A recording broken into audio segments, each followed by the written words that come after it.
Dark clouds hang heavy over Route 66. Here in Missouri is where America's Tornado Alley starts. Early summer is high season for these deadly storms, always a source of deep fear and anxiety.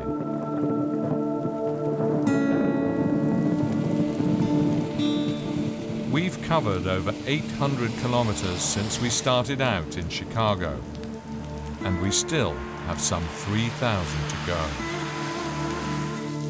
This is a journey westwards, tracing the steps of an old road that has become legendary. Route 66 is a romantic symbol for life on the road.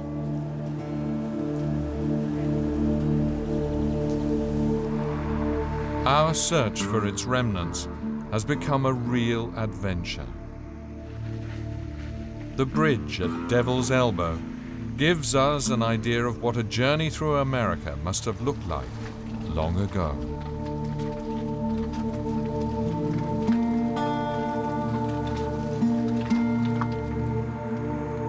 When the interstate highways were built, they took away the majority of traffic on Route 66. Today, the motels along the old highway are little more than deserted ruins. Only a few have survived, one of which is the Manger Moss Motel. Manger Moss has been in the hands of Ramona and Bob Lehman for 40 years. At one point, they considered modernizing the motel like other chain operations, but their guests persuaded them otherwise. Thanks to their intervention, the Manger Moss has retained its unique 1950s charm until today. A charm that guests are willing to pay for. This is what made the road famous. It's nostalgia, it's romance, it's going back in time, it's the slower pace of life, it's dreams, it's making those dreams come true. Route 66 is just not going to die. 70 years ago, acclaimed American author John Steinbeck nicknamed Route 66 the Mother Road. It has retained its status in the collective American consciousness, even though today there is no reference to the highway on the road map.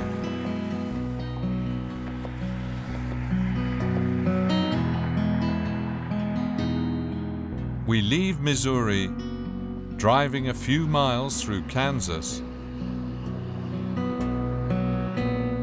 and arrive in Oklahoma, the gateway to the West, pioneer country.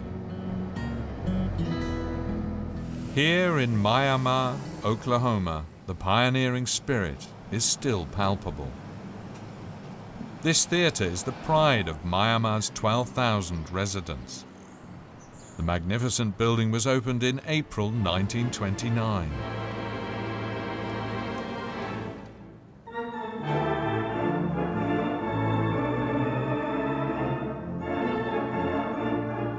The theater was the culmination of a lifelong dream for its owner, George L. Coleman, who was 70 years old when it opened. Starting as a waterhole driller, George went on to succeed as Oklahoma's largest mining magnate. After his death, George's heirs converted the theater into a cinema. Years later, the family donated the building run down and in disrepair to the city. But what exactly was Miami supposed to do with it? The city councilors were divided because we had lost our major industry, we had no money, and they thought, it's a prime piece of property, let's just tear it down. However, the people in the community said, this is the heart and the soul of our community. We had our first date here, our first kiss here, and they had a big meeting. And they filled this auditorium, and they convinced the city to accept the theater. Now called the Coleman, the theater has been run by Barbara Smith for the last 22 years, and Barbara certainly appears to have a knack for marketing. The majestic setting is now a highly popular venue for large company events and festive occasions for wealthy families, and is a real boost to the local economy.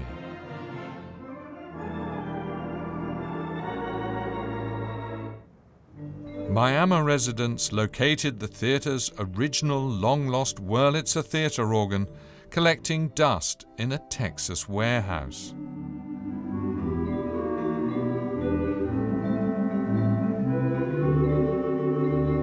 They bought the organ back and restored it to its former glory. Thousands and thousands of volunteer hours, in-kind labor. The electrician whose grandfather and father worked on this building, he's probably donated several $100,000 worth of labor. We have a plumber who trades his labor for tickets.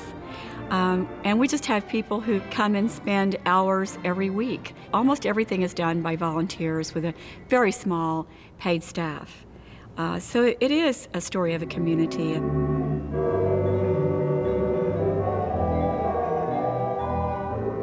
On some evenings, one can go back in time to when stars from New York and Hollywood prepared themselves to hit the stage at the jewel of Route 66, as the Coleman is nicknamed today.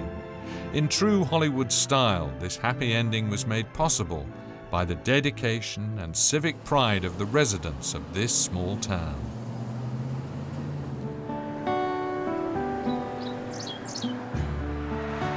The signs are now unmistakable. Route 66 has entered the Bible Belt.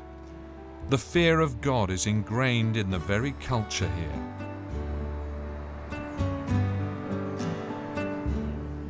Even the petrol stations are in the Lord's service.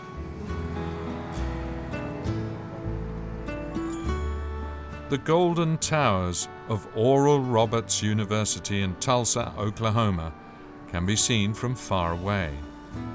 This is the world's largest charismatic Christian university. In establishing the university, its founder, the Reverend Oral Roberts, invoked God's authority and the miraculous power of the Holy Spirit.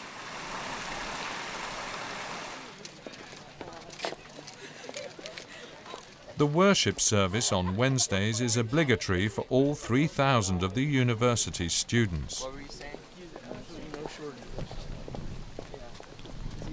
Love for the kingdom and for Christ and his cause never fails to... Robert's successor, Mark Rutland, is the bearer of very bad news today. A young female student was murdered 2 days ago during a romantic date with her boyfriend. This is a shock for the 3,000 students for whom premarital sex and homosexuality are taboo. Male and female students live in separate dormitories and believe that the theory of evolution is a product of Satan.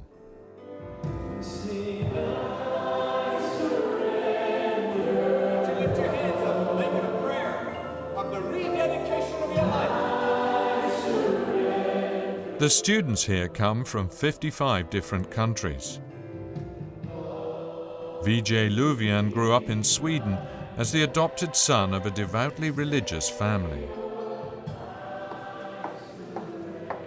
Vijay will soon graduate with an engineering degree. By this force F sub BC, so it's going to be minus F sub BC. This university offers a wide range of scientific curricula taught from a strict biblical viewpoint. Its message also asserts that faith in God is rewarded with professional and personal success. One of the reasons Vijay left Sweden was to combine his strict religious beliefs with his university education. To me, for our humanity and for the future of our world, I think morals are really, really important. And to me, we were talking about faith. My conscience, my morals, even that fact that I have them, to me, it's an indication that there is something more than just the material that we study in engineering and we study in physics. One reason I think that was good for me to come to an environment like this was to settle some of those questions. And having gone through this university and more, even growing up in life, I've come to terms with a lot of these things, and I'm stronger in the things I believe today. And this university has been a part of that experience.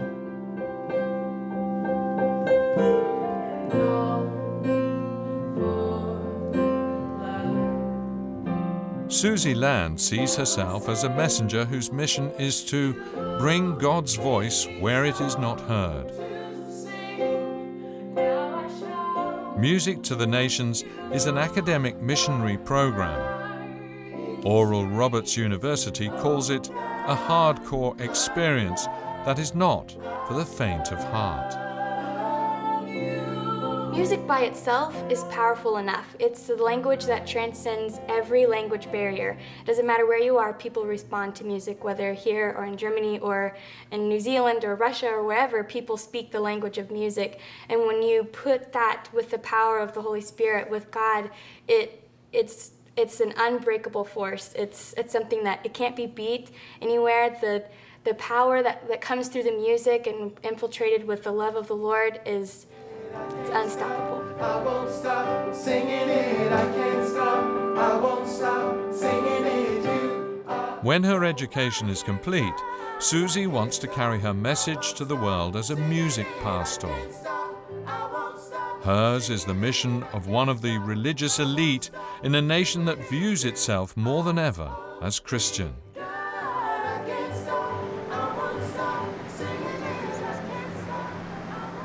Route 66's course through the American heartland takes visitors on a unique tour of this country's cultural contradictions and diversity. The old highway proceeds through numerous small, well-kept towns. Here, in small-town America, is where this nation presents itself the way it most likes to be seen. The landscape changes between Oklahoma and Texas, and it's now time to become acquainted with an American legend, cowboy country. In Oklahoma City and Amarillo, Route 66 connects with the USA's two largest cattle markets. The ranchers bring their cattle from far and wide to market. Sometimes more than 10,000 cattle a day, providing the raw material for the hamburger, the cornerstone of the American diet. The auction house is the heart of the cattle market.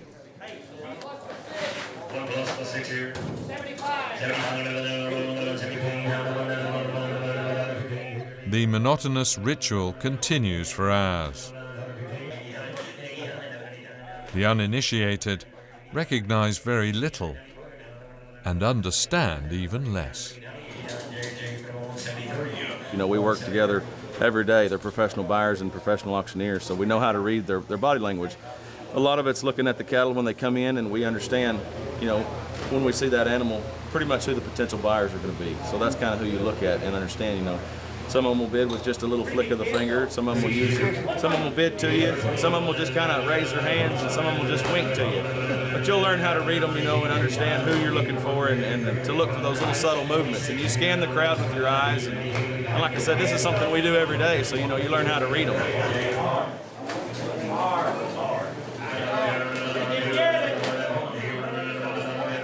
Bailey Ballou grew up on a cattle ranch. Bailey is the world's #2 ranked cattle auctioneer, and he knows his market. The market's as good as we've ever seen it. It's a world. It's just a record high right now. It really is.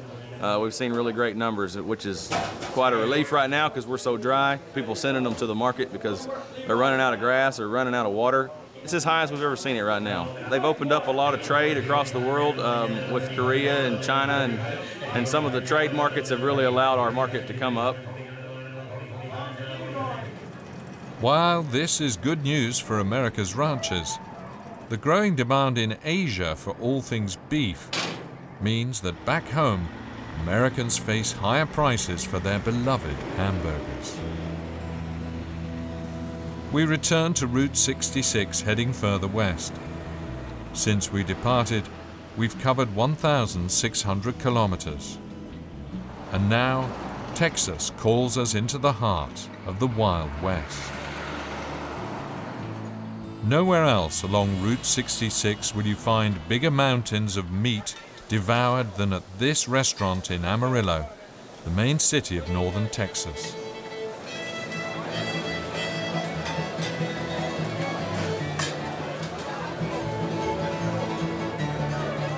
This steakhouse is well known all over America. Ladies and gentlemen, can I have your attention on stage, please? Up here, I'm Jimmy, coming all the way from Austin, Texas, trying to eat our 72-ounce steak at our contest. This poor man has exactly 1 hour to put down 4.5 pounds of top sirloin, baked potato, dinner roll, house salad, and 3 fried shrimp. This spectacle is called man versus food, and whoever manages to eat everything gets it all for free. In 50 years, this challenge has only been met by 8,000 diners, or roughly every 6th candidate.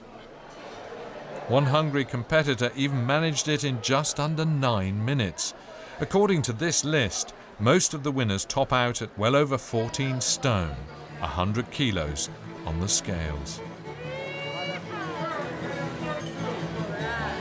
Amarillo calls itself America's cowboy capital, and its saloon-style steakhouses are a top attraction.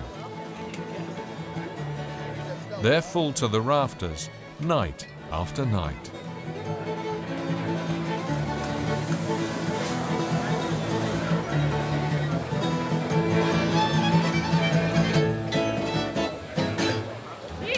Jimmy still has half an hour to go. Places like these make no secret of the fact that they are mass operations, tourist traps that are unavoidable for travelers on Route 66.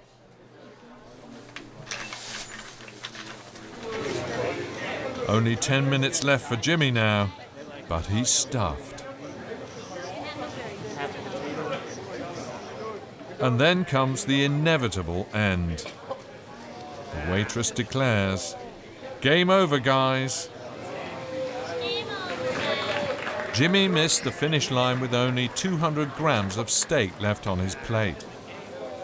Jimmy's journey of self-discovery tonight cost him $72.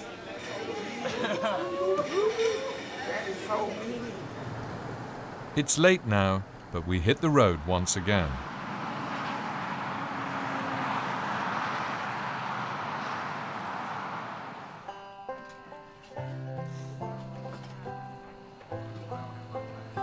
Long before sunrise, life is already bustling at the covered wagon grounds in a small town near Amarillo. A chuck wagon cook-off is starting here in northern Texas. Chuck wagon was the name of the supply wagon that accompanied the cowboys in former times on their cattle drives across the prairies. Its driver was also the cook, and his wagon was the central point at every rest stop. 14 teams have assembled here today for the type of traditional Texan cooking competition one can find virtually every weekend in this area. Sam Howell has been at it for 11 years. It's a hobby. We just enjoy it. We all have jobs at home that we go do, and then we take off for a little extra long weekend and have a little holiday and go cook. And it's a lot of work, but it's different work, and we enjoy doing it. So. A jury makes sure that everything is done and looks just like it did 150 years ago. Every detail receives devoted attention.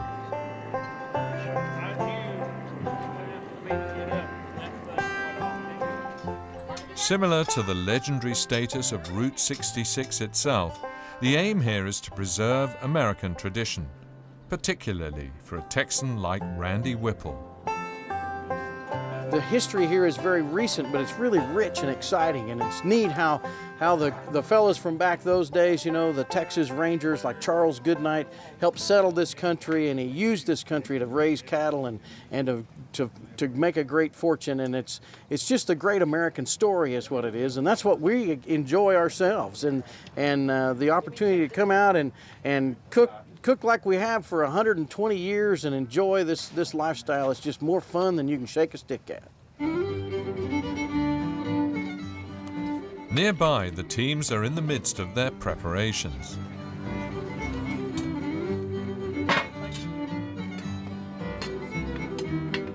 The point is not just to cook. It's about interacting with friends and family and meeting up with kindred spirits again. The event organizer provides the ingredients for free. Each team makes the same dishes. Today's menu is Texan fried chicken steak, mashed potatoes, beans, gravy, bread rolls, and peach cobbler.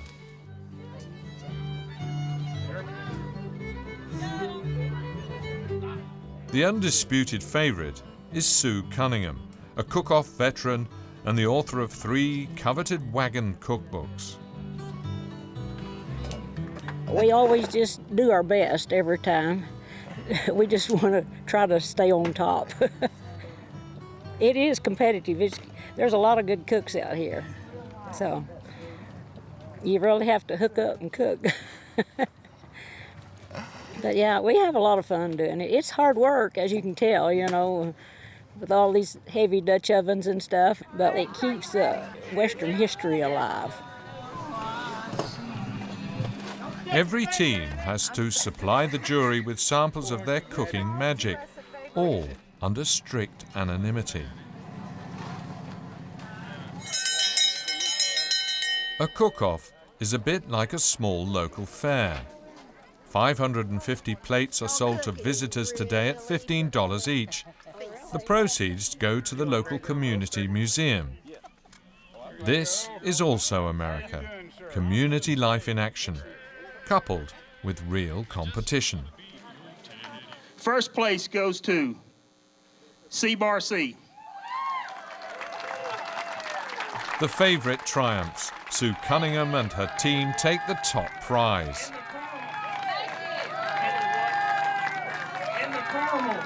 And next weekend, they'll do it all over again.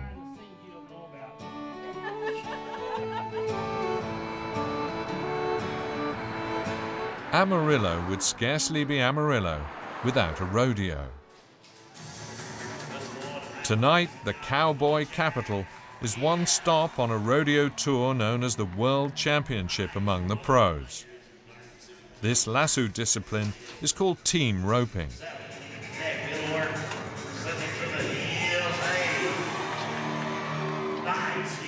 This is a rodeo highlight, saddle bronc riding. The rider has to stay on the bronc for 8 seconds.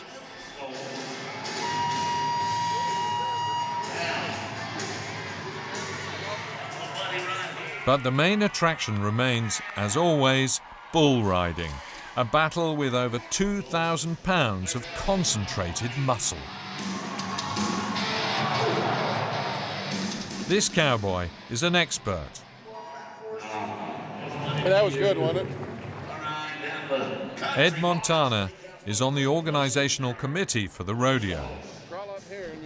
He's joined today by his daughter Susie. Ed maintains that to see how real cowboys live, one has to go to a ranch like his. All this is only show.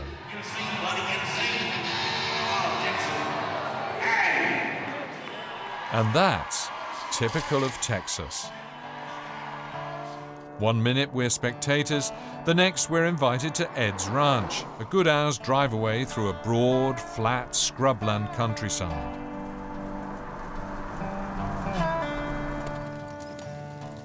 Here we are at the High Card Ranch.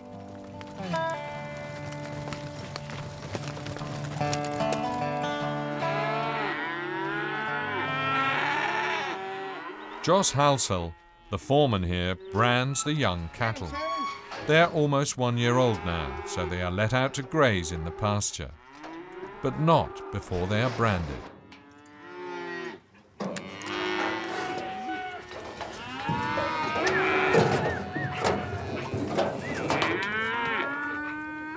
Ed Montana manages the ranch, which actually belongs to a pharmaceuticals wholesaler in neighboring Amarillo. Didn't like that move. The Iron Horse. Every day, Ed hops inside his Iron Horse to inspect the 5,000 hectares of his ranch.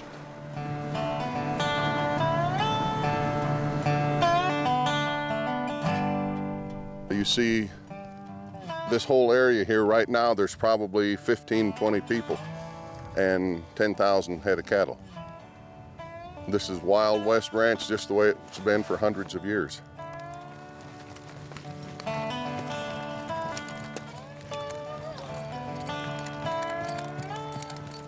This is where the cattle make their living, out here surviving with the coyotes and the bobcats and the mountain lions, the rattlesnakes.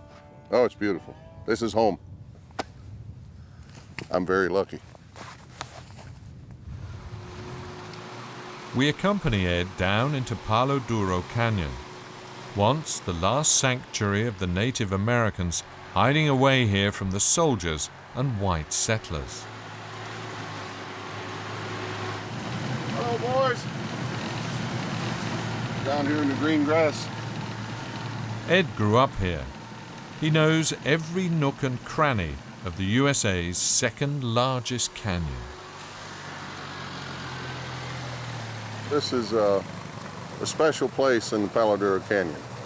The water runs year-round, thanks to God. And many times we've been working cattle, hot, dirty, tired, camped up here in the campground. You need a shower, there's your shower. And you better be quick because it's cold water.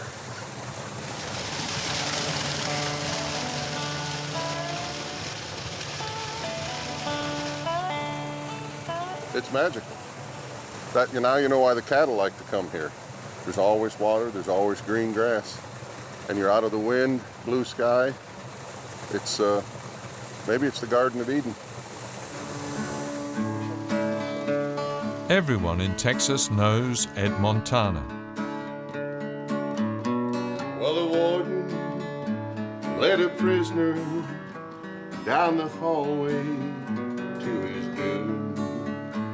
His songs conjure up the larger-than-life mythology of the freedom enjoyed in the lives of the legendary tough cowboys. And I heard him tell the warden as he came near me that day, let my guitar playing friend make my request.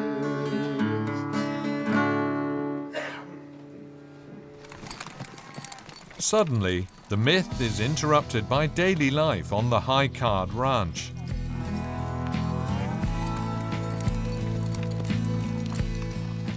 A steer has broken out and has to be recaptured.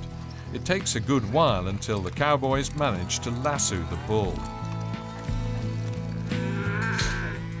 The steer almost seems to know what's coming. He remains defiant, even in the corral.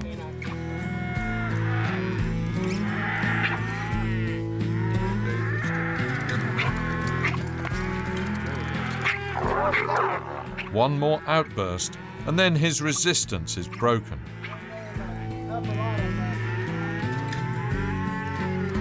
As we are leaving, Ed tells us that the next time we see this steer, we'll be on the grill. Oh my good God! And we head off ever westwards on Route 66.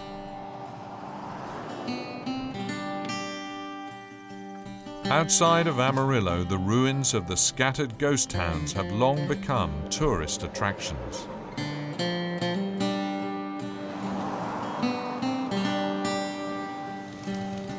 At first, the bikers came to retrace the footsteps of the cult film Easy Rider and discovered the fascination of the deserted highway.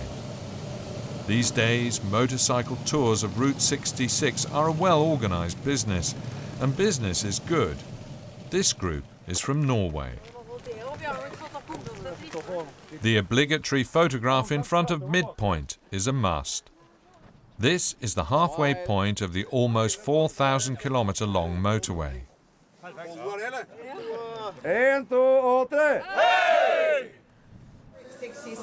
The village of Adrian still has all of 160 residents, and almost all of them earn their living from the claim that the town is the precise middle point between Chicago and Los Angeles on Route 66.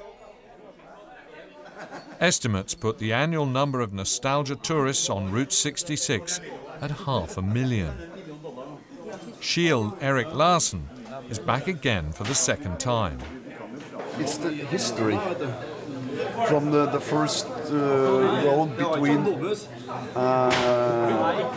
Chicago to Los Angeles, east to west. And especially under the 30s, we all were on the move because of the Depression and all that. People were moving everywhere, and this road were used to move around. And it's fascinating, actually. It's fascinating. You have to have it in the heart. This is not an ordinary road. So, for me, it means a lot.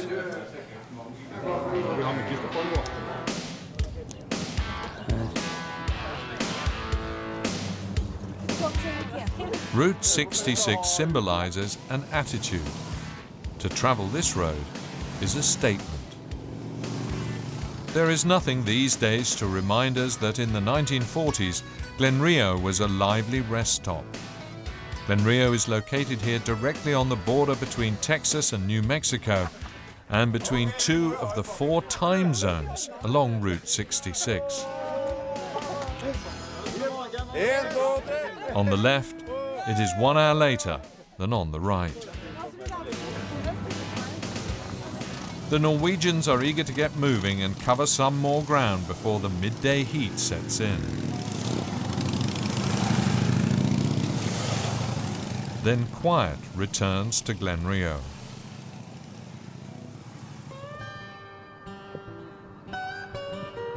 And the town once again breathes the spirit of the past.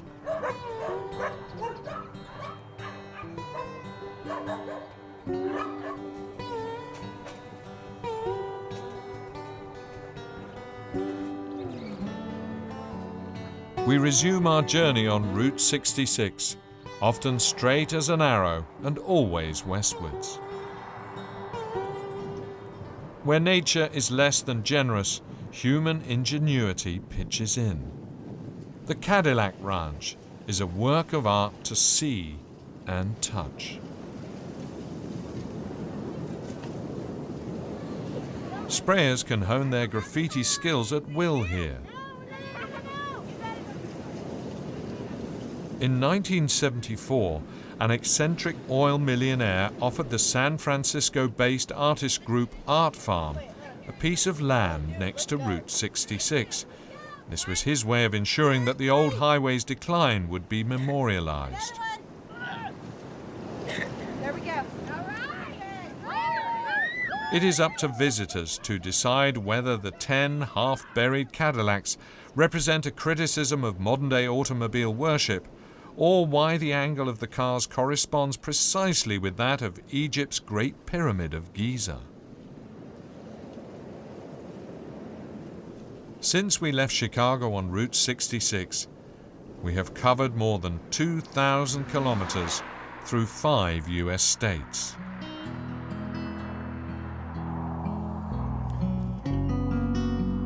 We are now in New Mexico, once the land of the Spanish conquistadors, who gave this town its name.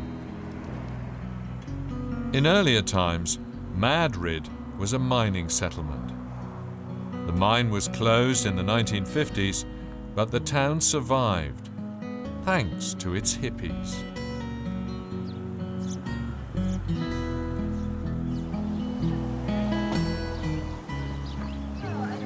Waz McDaniel was one of the first to discover Madrid as an ideal spot to live an alternative lifestyle. Back then, in the 1970s. When I first got here, all these shacks were abandoned, and there were only like maybe 20 or 30 people living here at that time.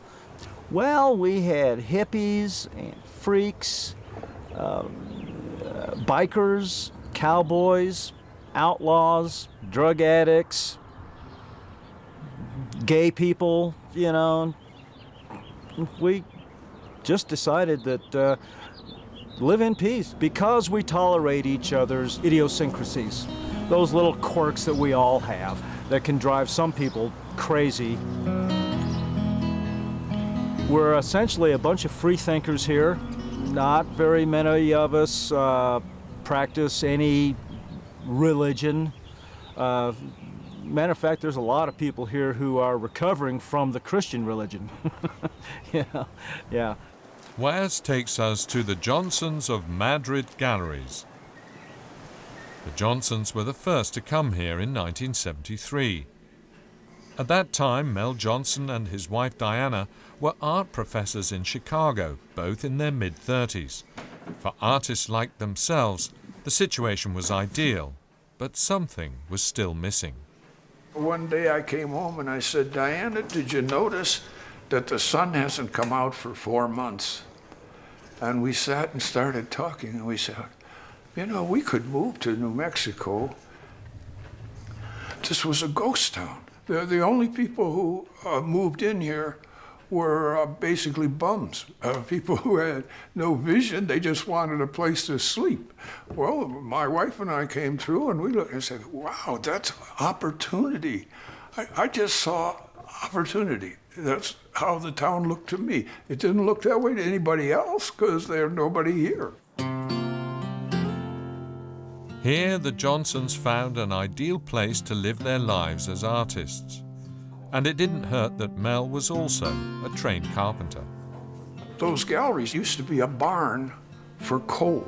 So it had no insulation, no plaster on the walls. It was just a bare frame of a building where the coal trucks were. I just fixed the place up myself. The Johnsons Gallery is a spiritual center of the community, a place for discussions and classical music concerts. Diana designs fashion for people who are not interested in fashion. There has been a change. I think that there's always been a real simpatico, acceptance of all kinds of differences. I'm having a little trouble accepting the recent differences because some of the people that have come in recently, the dollar sign is more important than the historic context of where we are, and that doesn't always make things as comfortable because they've just a different attitude and different goals. But that's what the whole world is made of right now. Is the dollar sign is the thing that's making and breaking us.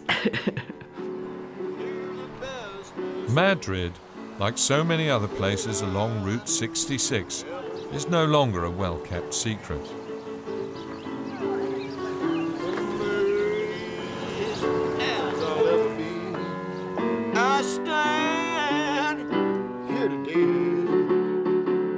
The shops along the town's main street still represent themselves in keeping with the spirit of the town.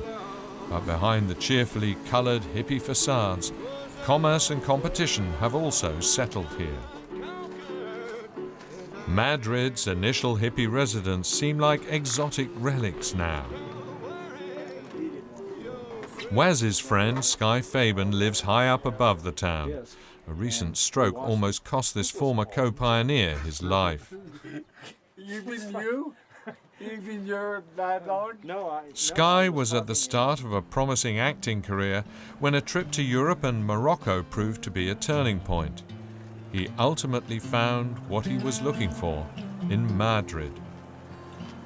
One word, freedom. I have my freedom.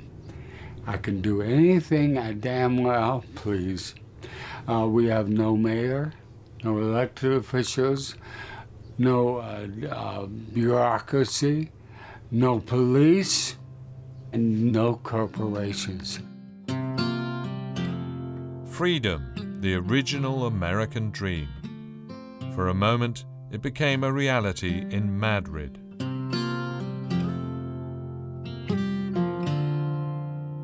And then, Sky wants to show us something else. This is me at age 30.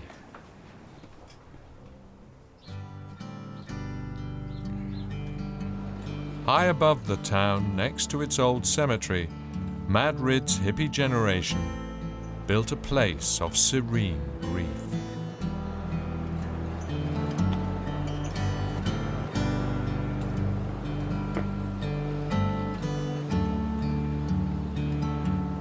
These graves represent the final encounter with lifestyles that found fertile ground in a ghost town in New Mexico's Sierras.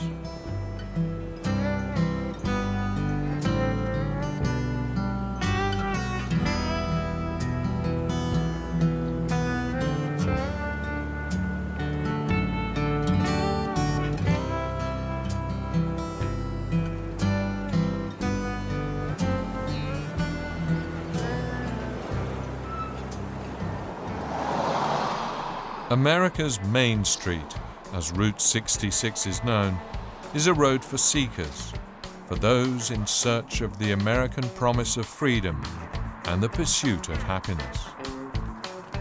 We will follow Route 66 to the coast of California, the dreamland of modern America.